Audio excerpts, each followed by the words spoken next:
ever heard of the theory of general relativity? It's what Einstein is famous for. In his calculations, he started to realize that the universe was not eternal. It had a beginning. Now this leads us to the law of causality. Everything that came to be needs a cause. So Einstein clearly knew that if the universe had a beginning, it needed a cause. Let's go to the Big Bang Theory. There was no space, no time, and no matter before the Big Bang. The universe emerged out of nothingness. What does that mean? Since it's impossible for the universe to be able to create itself because it didn't exist in order to be able to create itself, nature and the universe itself was just a big effect that was caused by, what are we left with? An extremely powerful, extremely intelligent, precise, given the precision that our universe was created with, personal entity that is capable of existing outside of time, space, and matter. That can't be nothing but God. And for people that are like, okay, well, how do you know that it's like Christianity's God? There's only one God. But there's a very famous astronomer named Robert Jastrow. His credentials as a scientist are impeccable. Being agnostic, he's not even a Christian. He said that all of the essential elements of the Big Bang Theory line up with biblical creation.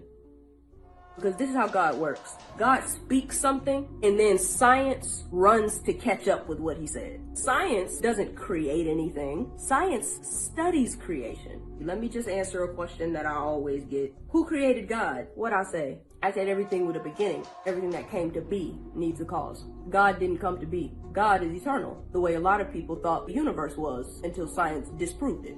So God doesn't need a cause or a creator. He is the cause. The universe is the effect. Don't just take my word for it.